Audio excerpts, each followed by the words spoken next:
আসসালামু আলাইকুম প্রিয় বন্ধুরা, সবাই নিশ্চয়ই খুব ভালো আছেন। অনেকের একটা কমন কনফিউশন, 2025 সালে ইউরোপের কোন দেশে আবেদন করা উচিত হবে বা কোন দেশে ভিসা হওয়ার সম্ভাবনা বেশি থাকবে। অনেকে যেহেতু এই বিষয়টি নিয়ে দ্বিধাদ্বন্দ্বে আছেন, তাই আজকের ভিডিওটি আপনি 2025 সালে ইউরোপের কোন দেশে আবেদন করা ঠিক হবে বা কোন দেশে ভিসা হওয়ার সম্ভাবনা বেশি থাকবে তার উপরে ভিত্তি করেই করা হয়েছে। তাই সম্পূর্ণ ভিডিওটি দেখার আমন্ত্রণ রইল। আর আপনারা যারা আমার চ্যানেলে নতুন, চাইলে চ্যানেলটি সাবস্ক্রাইব করে রাখতে পারেন, কারণ আপনারা আমার চ্যানেলে সবসময় ইউরোপের আপডেটেড তথ্যগুলোই পেয়ে থাকবেন। বন্ধুরা, ভিডিওর শুরুতে আমি নন সেনজেন দেশগুলো নিয়ে প্রথমে বলছি। আপনারা যারা একটু খরচ কমের মধ্যে ইউরোপে যেতে চাচ্ছেন, তারা ইউরোপের নন সেনজেন দেশে অ্যাপ্লাই করতে পারেন। 2025 সালে নন সেনজেন দেশের মধ্যে আপনি কোথায় আবেদন করলে ভিসা হওয়ার সম্ভাবনা বেশি থাকবে, এখন সেই বিষয়টাই আপনাদের সঙ্গে শেয়ার করব। তো প্রথমে আমি যে দেশটির কথা বলবো, দেশটির নাম কসোভো। কসোভো দীর্ঘদিন তাদের ভিসা কার্যক্রম বন্ধ রাখার পর 2024-এর ডিসেম্বর মাস থেকে তারা পুনরায় ভিসা কার্যক্রম চালু করেছে। কসোভোর ভিসা কার্যক্রম বন্ধ রাখার মূল কারণ ছিল তাদের লজিস্টিক সাপোর্ট যথেষ্ট পরিমাণে ছিল না। কিন্তু বর্তমানে কসোভো এম্বাসি ঘোষণা দিয়েছে তারা তাদের পর্যাপ্ত লোকবল নিয়োগ দিয়েছে এবং তাদের ভিসা কার্যক্রম পুনরায় চালু হয়েছে। কসোভো এম্বাসি যেহেতু বাংলাদেশে অবস্থিত, তাই আমি আপনাদেরকে পরামর্শ দিব, আপনি নন সেনজেনে যেতে চাইলে আমার মতে আপনি বর্তমানে চোখ বন্ধ করে কসোভোতে আবেদন করতে পারেন। 2025-এ কসোভোর ভিসা রেশিও আমার মনে হয় খুবই ভালো হবে। বন্ধুরা, এরপরে আমি যে দেশটির কথা বলবো সেটা হচ্ছে বেলারুশ। বেলারুশের ভিসা যেহেতু বাংলাদেশ থেকে করা যায়, ইন্ডিয়া যাওয়ার প্রয়োজন নেই। বেলারুশের খরচ তুলনামূলকভাবে অনেক কম, সময় অনেক কম লাগে, ভিসা রেশিও 100%। তাই আপনারা চাইলে নন সেনজেন দেশের মধ্যে বেলারুশের জন্য চেষ্টা করতে পারেন। এরপরে যে দেশটির কথা বলবো সেটা হচ্ছে সার্বিয়া। যারা সার্বিয়ার জন্য আবেদন করতে চাচ্ছেন, আমার পরামর্শ হচ্ছে জানুয়ারির পরে আপনারা সার্বিয়ার জন্য আবেদন করুন, কারণ জানুয়ারির আগে আসলে বলা যাচ্ছে না সার্বিয়ার পরিস্থিতি কি হবে। সার্বিয়ার জন্য যেহেতু ইন্ডিয়া যাওয়া লাগে না, তাই সবার নন সেনজেন দেশের তালিকার মধ্যে প্রথমেই ছিল সার্বিয়া।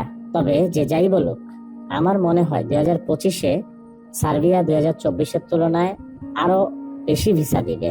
জাস্ট আপনার কোম্পানিটা হতে হবে জেনুইন। আর আপনি যদি সার্বিয়ায় যেতে চান, আমার পরামর্শ হবে গেম দেওয়ার চিন্তা ভাবনা বাদ দিবেন, তারপরে আপনি সার্বিয়া যাবেন। অন্তত একটা বছর সেখানে থাকার চিন্তা ভাবনা করেই সার্বিয়ার জন্য আবেদন করুন। প্রিয় বন্ধুরা, এরপরে যে দেশটির কথা বলবো সেটা হচ্ছে নর্থ মেসিডোনিয়া।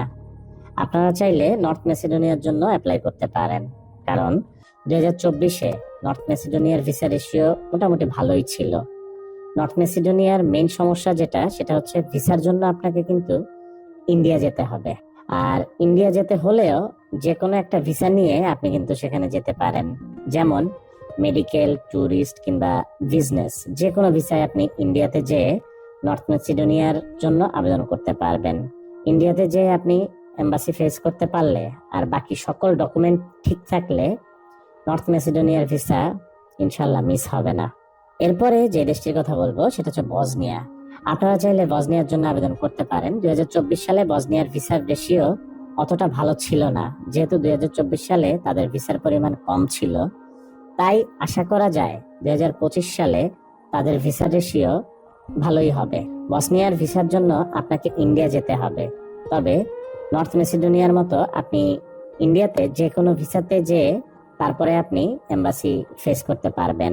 বন্ধুরা, আমি আরেকটি দেশের কথা বলবো এখন, যেটা ইউরোপের অন্তর্ভুক্ত কোনো দেশ নয়, তবে ইউরোপের কাছাকাছি, যেটা হচ্ছে রাশিয়া। তো আপনারা চাইলে রাশিয়ার জন্য চেষ্টা করতে পারেন। বর্তমানে রাশিয়া প্রচুর ভিসা দিচ্ছে। রাশিয়ার এম্বাসি যেহেতু বাংলাদেশে আছে, রাশিয়ার ভিসার জন্য আপনাকে ইন্ডিয়া যাওয়ার প্রয়োজন নেই। রাশিয়ায় আপনি অল্প খরচে যেতে পারবেন এবং সময়ও অনেক কম লাগে। তাই আমি মনে করি আপনাদের ওয়ার্ক পারমিটে যাওয়ার জন্য রাশিয়াও একটি চমৎকার গন্তব্য হতে পারে। সবচেয়ে মজার বিষয়, মধ্যপ্রাচ্যে যেতে যেই খরচ, সেই পরিমাণ খরচে আপনি রাশিয়াতে যেতে পারবেন। তো বন্ধুরা, 2025 সালে সেনজেনের যে দেশগুলোতে ভিসা হওয়ার সম্ভাবনা বেশি থাকবে, এখন সেই দেশগুলোর ব্যাপারে বলছি। যদি আপনার মোটামুটি টাকা পয়সার সমস্যা না থাকে বা আপনার পরিবার যদি আপনাকে অ্যাফোর্ড করতে পারে, তাহলে আপনি ইউরোপের সেনজেন কান্ট্রির জন্য চেষ্টা করতে পারেন। তো সেনজেন দেশের মধ্যে প্রথমেই আমি যে দেশটির কথা বলবো সেটা হচ্ছে পোল্যান্ড। ইন্ডিয়ায় ফাইল সাবমিশনের জটিলতার কারণে অনেকের পোল্যান্ডের স্বপ্ন দুঃস্বপ্নে পরিণত হয়েছে। অপেক্ষার প্রহর গুনতে গুনতে অনেকের ওয়ার্ক পারমিটের মেয়াদ শেষ হয়ে গেছে, কিন্তু ইন্ডিয়ার ডাবল এন্ট্রি ভিসা তারা করতে পারেনি। আর তাই পোল্যান্ড থেকে ম্যাক্সিমাম আবেদনকারী মুখ ফিরিয়ে নিয়েছেন। কিন্তু বন্ধুরা, সবচেয়ে সুখের নিউজ হচ্ছে 2025-এ পোল্যান্ডের ভিএফএস বাংলাদেশে তাদের ভিসা কার্যক্রম শুরু করবে এবং এটা 2025-এর শুরুর দিকেই তারা তাদের কার্যক্রম চালু করার সম্ভাবনা আছে। যখন পোল্যান্ড তাদের ভিএফএস এর কার্যক্রম চালু করবে, মনে রাখবেন প্রথম দিকে প্রচুর পরিমাণে ভিসা তারা দিবে। তা আপনারা যারা পোল্যান্ড নিয়ে ভাবছেন, আমার পরামর্শ হচ্ছে আপনি এখন পোল্যান্ডের জন্য অ্যাপ্লাই করতে পারেন। তবে একটা বিষয় আমি আপনাদেরকে বলবো, সেটা হচ্ছে যে আপনার যদি আপন কেউ পোল্যান্ডে থাকে বা আপনার পরিচিত কোনো মাধ্যমে যদি আপনি পোল্যান্ডের জন্য অ্যাপ্লাই করতে পারেন, সেটাই আপনার জন্য ভালো হবে।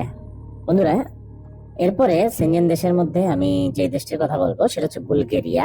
2025 সাল থেকে বুলগেরিয়ার জন্য আপনাদেরকে আর ইন্ডিয়া যেতে হবে না। অর্থাৎ 2025 সাল থেকে বুলগেরিয়ার ভিসার জন্য বাংলাদেশ থেকে আপনি আবেদন করতে পারবেন। পূর্ববর্তী রেকর্ড থেকে যেটা আমরা দেখেছি, বুলগেরিয়া কিন্তু ভালোই ভিসা দিয়েছিল যারা এম্বাসি ফেস করতে পেরেছিল। বুলগেরিয়ার অ্যাপয়েন্টমেন্ট জটিলতার কারণে ইন্ডিয়ায় বুলগেরিয়ার এম্বাসি ফেস সবাই করতে পারেনি। আর আপনার কোম্পানি যদি ঠিকঠাক থাকে তাহলে আপনি 100% ভিসা পাবেন। 2024 সালে বুলগেরিয়ার ভিসা রেশিও খুবই ভালো ছিল, আর তারই প্রেক্ষিতে বলা যায় 2025 সালেও ভিসা রেশিও ভালোই থাকবে। তো যেহেতু বাংলাদেশে বুলগেরিয়ার ভিএফএস এর কার্যক্রম চালু হবে, সো আমার মনে হয় এখনই আপনি বুলগেরিয়ার জন্য প্রসেসিং শুরু করতে পারেন। এরপরে যে দেশটির কথা বলবো সেটা হচ্ছে হাঙ্গেরি। 2025 সালে হাঙ্গেরির ইমিগ্রেশন রুলসে কিছুটা পরিবর্তন আসবে। অনেকেই আপনারা ইমিগ্রেশন রুলসে কি পরিবর্তন আসবে সেটা নিয়ে একটু চিন্তিত। আমি বলবো ইমিগ্রেশন রুলস নিয়ে চিন্তার কোনো কারণ নেই। হাঙ্গেরি যেহেতু একটা সেনজেন কান্ট্রি, আর হাঙ্গেরির ভিএফএস যেহেতু ঢাকায় অবস্থিত, আপনি চাইলে চোখ বন্ধ করে হাঙ্গেরির জন্য অ্যাপ্লাই করতে পারেন। কোম্পানি ঠিক থাকলে এবং সবকিছু ওকে থাকলে হাঙ্গেরির ভিসা মোটামুটি নিশ্চিত বলা যায়। বর্তমানে 12 থেকে 13 লক্ষ টাকায় আপনি হাঙ্গেরিতে যেতে পারবেন। বন্ধুরা, এরপরে হচ্ছে ক্রোয়েশিয়া। বর্তমানে ক্রোয়েশিয়ার কিন্তু একটা ক্রেজ চলছে। সো সর্বশেষ 2024 সালে সেনজেন দেশের মধ্যে যে দেশটিতে সবচাইতে বেশি ভিসা দিয়েছে বা ভিসার রেশিও ছিল সেটা হচ্ছে ক্রোয়েশিয়া। ক্রোয়েশিয়াতে 98% ভিসার রেশিও ছিল বলা যায়, এবং এখনো প্রচুর ভিসা হচ্ছে। তো যারা নেপাল থেকে এম্বাসি ফেস করেছিলেন মোটামুটি সবাই ভিসা পেয়েছে। সবচাইতে সুখের বিষয় হচ্ছে ক্রোয়েশিয়ার ভিসার জন্য আমাদেরকে ইন্ডিয়া যেতে হবে না বা নেপালেও কিন্তু যেতে হবে না। যেহেতু 2025 সাল থেকে ক্রোয়েশিয়ার ভিসা আপনি বাংলাদেশ থেকে নিতে পারবেন, তাই আমি বলবো আপনার ব্যাটে বলে মিলে গেলে নিশ্চিন্তে আপনি ক্রোয়েশিয়ার জন্য আগাতে পারেন। 2025 সালে যে দেশগুলোতে ভিসা হওয়ার সম্ভাবনা বেশি থাকবে তা নিয়ে আজকের ভিডিওটা এতটুকুই ছিল। পরবর্তীতে নতুন কোনো ভিডিওতে আবারও কথা হবে। তখন পর্যন্ত সবাই ভালো থাকবেন। আল্লাহ হাফেজ।